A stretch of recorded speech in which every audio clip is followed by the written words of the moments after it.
तो आज हम लोग इकोनॉमिक्स के टॉप 50 एमसीक्यू डिस्कस करेंगे जो सारे कॉम्पिटिटिव एग्जाम्स में आते हैं। So let's start. First, what is economics? Economics is a study of, हमारे पास चार ऑप्शन है यहाँ पे। Production, distribution and consumption.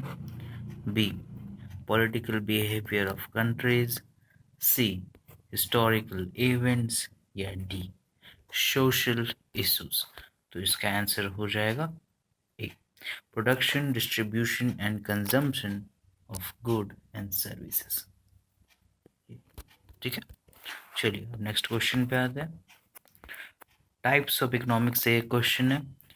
Micro economics deals with national income, individual units like households and firms, inflation and unemployment, government budgets। तो micro economics क्या करता है? Individual units like house hold and firms इससे deal करता है। चलिए third question पे आते हैं। ये डिमांड एंड सप्लाई से, the law of demand states that when the price of a good increases, demand increases. When the price of a good decreases, demand decreases। तो हमारा आंसर क्या हो जाएगा? चलिए दो और ऑप्शन है, उससे पहले देख लेते हैं।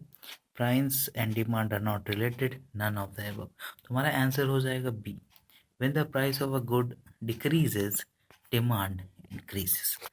चलिए फोर्थ पे आते हैं। इलास्टिसिटी ऑफ डिमांड से ये क्वेश्चन है। The demand for essential goods is perfectly elastic, perfectly inelastic, unit elastic, none of the above।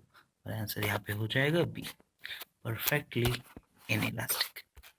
चलिए next question, factor of production से है।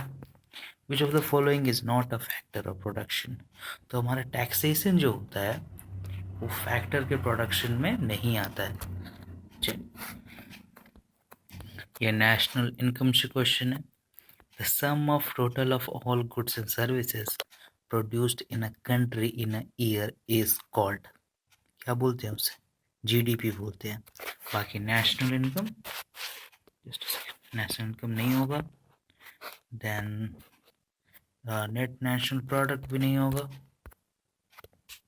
एंड पर कैपिटा इनकम भी नहीं होगा, और यहाँ पे होगा ग्रॉस डोमेस्टिक प्रोडक्ट, जीडीपी। चलिए नेक्स्ट, मनी एंड बैंकिंग से एक क्वेश्चन है। Who is responsible for issuing currency in India? तो करेंसी कौन इशू करता है? Reserve bank of India. ठीक है, चलिए 8 number, inflation. Inflation is, what is inflation?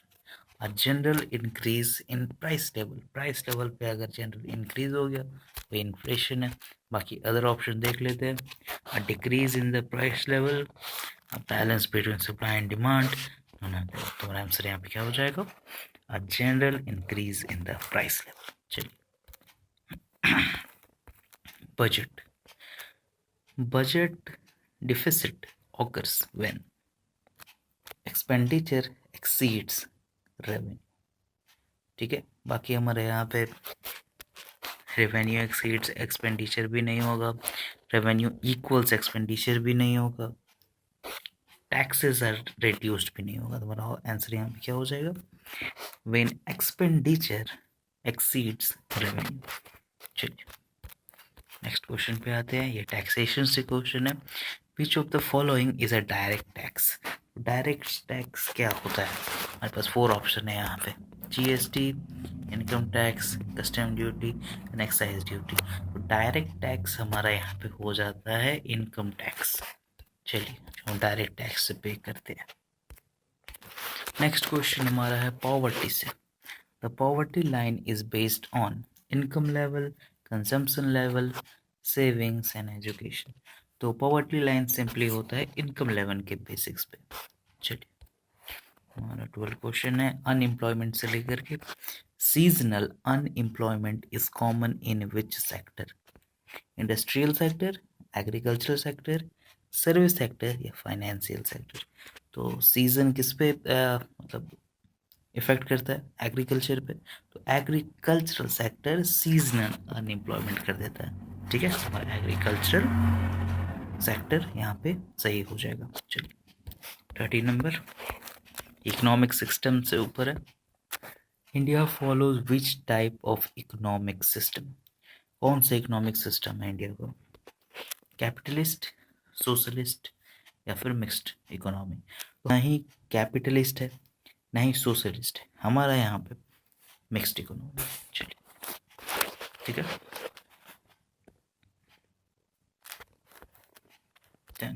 बढ़ते हैं 40 number. A positive balance of trade means, positive balance of trade का मतलब क्या होता है, imports are higher than export, export are higher than import, import equal export. हमारे यहाँ पे सिंपली हो जाएगा when export are higher than import, उसे कहते हैं a positive balance of trade. चलिए 15 नंबर हम देखते हैं। फॉरेन एक्सचेंज से क्वेश्चन है। The exchange rate is determined in A stock market, B commodity market, C forex market या डी बैंकिंग सेक्टर। हमारा यहाँ पे आंसर क्या हो जाएगा, स्टॉक मार्केट नहीं होता है, कमोडिटी मार्केट नहीं होता है, बैंकिंग सेक्टर भी नहीं होता। The exchange rate is determined in forex market. चलिए अगले क्वेश्चन पे आते हैं। चलिए नेक्स्ट क्वेश्चन है प्लानिंग कमीशन से। The planning commission was replaced by, किससे रिप्लेस हो गया है, प्लानिंग कमीशन को बोलते हैं नीति आयोग। चलिए 70 नंबर इकोनॉमिक रिफॉर्म से क्वेश्चन है। The 1991 economic reforms in India focused on, किस पे फोकस था, लिबरलाइजेशन, प्राइवेटाइजेशन, ग्लोबलाइजेशन, इसका मतलब ऑल ऑफ दैट। चलिए पे हमारा 18 number. A monopoly exist when there is one seller and many buyers, many seller and one buyer, many seller and many buyer। Monopoly कब होता है, जब एक सेलर और मेनी बायर होते हैं। चलिए one seller and many buyer. 18 number. The largest employer in India is, सबसे ज़्यादा एम्प्लॉयर यानी कि सबसे ज़्यादा एम्प्लॉय किसके पास है, तो इंडियन रेलवे के पास है। चलिए नेक्स्ट हमारा 20 number. WTO stands for world trade organisation, ये आप लोग याद कर लेना, ठीक है। नेक्स्ट क्वेश्चन है 21 नंबर। अपॉर्चुनिटी कॉस्ट किसे कहते हैं, the value of the next best alternative for कौन, अपॉर्चुनिटी कॉस्ट किसे कहते हैं, the cost of all options available, the value of the next best alternative, the money spend on the activity या none of the above. हमारा यहाँ पे simply हो जाएगा the value of the next best alternative for कौन, ठीक है। Next है हमारा a demand curve usually slopes, demand curve usually क्या स्लोप होता है, downward from left to right. चलिए यही हो जाएगा। डिमांड का मतलब क्या, जैसे जैसे फुलफिलमेंट होता है वैसे डिमांड कम होने लगता है, तो डिमांड का कर्व डाउनवर्ड होगा फ्रॉम लेफ्ट टू राइट। चलिए फिर है हमारा circular flow of income source, circular flow of income क्या दिखाता है, the interaction between firm and house hold. ये नंबर है, यही आंसर हो जाएगा। चलिए नेक्स्ट है हमारा capital formation depends on, capital formation किस पे डिपेंड करता है, सेविंग्स पे, इन्वेस्टमेंट्स पे, या फिर बोथ सेविंग एंड इन्वेस्टमेंट पे, या किसी पे नहीं, तो हमारा हो जाएगा बोथ सेविंग एंड इन्वेस्टमेंट। चलिए नेक्स्ट है हमारा नेट डोमेस्टिक प्रोडक्ट, NDP किसके इक्वल होता है, तो GDP माइनस डेप्रिसिएशन, तो GDP माइनस डेप्रिसिएशन। चलिए नेक्स्ट है हमारा फाइनेंशियल मार्केट से question. The primary market deals with, primary market किससे डील करता है, तो प्राइमरी मार्केट डील करता है इशू ऑफ न्यू सिक्योरिटीज, ठीक है। बाकी हमारा ये ट्रेड ऑफ एग्जिस्टिंग सिक्योरिटी नहीं होगा, फॉरेक्स एक्सचेंज नहीं होगा, कमोडिटी ट्रेडिंग नहीं होगा। चलिए, the bank rate is the rate at which RBI lends to commercial bank, यही आंसर हो जाएगा। चलिए सही। बाकी हमारा ये बैंक लेंड टू कस्टमर ये भी नहीं होगा, bank borrow from other bank ये भी नहीं होगा, नन ऑफ द अबव भी नहीं होगा। आंसर है चलिए, नेक्स्ट हमारा सप्लाई कर्व से question. Supply curve generally slopes, supply तो सप्लाई क्या होता है, धीरे धीरे बढ़ता है, अपवर्ड होगा, फ्रॉम लेफ्ट टू राइट, ठीक है, लेफ्ट टू राइट नहीं,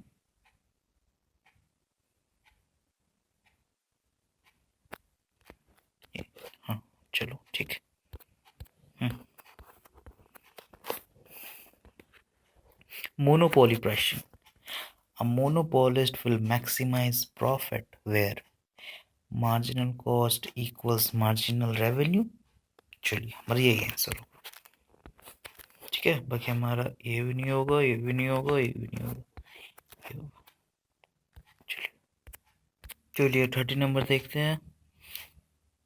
which is not a component of a union budget, तो हमारा कौन सा कॉम्पोनेंट नहीं होता है यूनियन बजट, तो ट्रेड सरप्लस हमारा कंपोनेंट नहीं होता है। बाकी हमारा रेवेन्यू रिसिप्ट होता है, कैपिटल रिसिप्ट भी होता है, एंड रेवेन्यू एक्सपेंडिचर भी होता है। चलिए, इनकम इलास्टिसिटी से क्वेश्चन है। Goods with positive income elasticity are called, positive income elasticity से रिलेटेड गुड्स को क्या कहा जाता है, नॉर्मल गुड्स, इसमें तो कुछ करना ही नहीं है। चलिए ओके, मतलब ये भी नहीं होगा। ब्लैक मनी से क्वेश्चन है।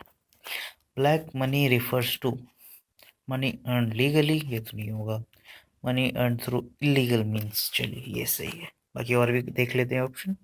Money held in foreign banks, नहीं, सेकंड नंबर ही होगा सर। चलिए 33 है। Fiscal policy is related to, किससे रिलेटेड होता है, टैक्सेशन एंड गवर्नमेंट स्पेंडिंग से, ठीक है। GDP per capita is calculated by dividing national income by total export, total GDP by, just a second, population। चलिए, trade policy, export subsidies are provided to promote domestic consumption, encourage imports, सही हो जाएगा। बाकी हमारा discourage import नहीं होगा, वो भी नहीं होगा आंसर। मार्केट इक्विलिब्रियम से क्वेश्चन है। Market equilibrium occurs when supply equals demand, क्या हमारा ये नहीं होगा, ये भी नहीं होगा, ये भी नहीं होगा। चलिए, नॉन टैक्स रेवेन्यू से क्वेश्चन है। Which of the following is a non tax revenue, dividend from PSUs। चलिए, बाकी हमारे ये नहीं होगा, ये नहीं होगा, ये नहीं होगा, ये होगा, ये नहीं होगा। चलिए 38 नंबर इंडस्ट्रियल सेक्टर से क्वेश्चन है। Industrial growth is measured by, industrial growth is measured by index of industrial production। बाकी हमारा ये नहीं होगा, ये भी नहीं होगा, ये भी नहीं होगा। आप लोग देख लेना MCQ, ये सारे इंपॉर्टेंट है। 39 सेबी से क्वेश्चन है। सेबी रेगुलेट्स, क्या रेगुलेट करता है, stock market and mutual fund, यानी बोथ बी एंड सी। चलिए, बाकी हमारे ये इंश्योरेंस सेक्टर नहीं होगा। 40 नंबर लेबर फोर्स से क्वेश्चन है। Labour force includes only employed people, employed and unemployed people seeking work, retired individuals and none of the above. तो लेबर फोर्स क्या इंक्लूड करते हैं? Employed and unemployed people seeking work. चलिए ये हो जाएगा. अभी हमारा रिसेशन से question. Recession is a face of economic slow down. Recession में तो स्लो डाउन ही होता है ना. चलिए 42 जीएसटी से क्वेश्चन है. GST is a example of indirect tax. सही हो जाएगा.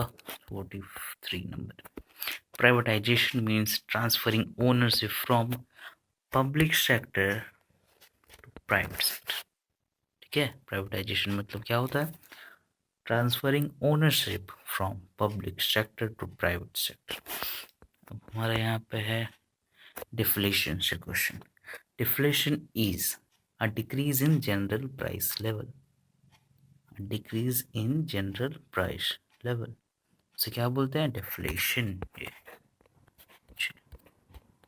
देखिए हमारा नेक्स्ट क्वेश्चन पब्लिक गुड्स से रिलेटेड है. Public goods are characterized by non excludability and non rivalry. ठीक है. क्या हो जाएगा हमारे यहाँ पे? Non excludability and non rivalry. ये सी नंबर.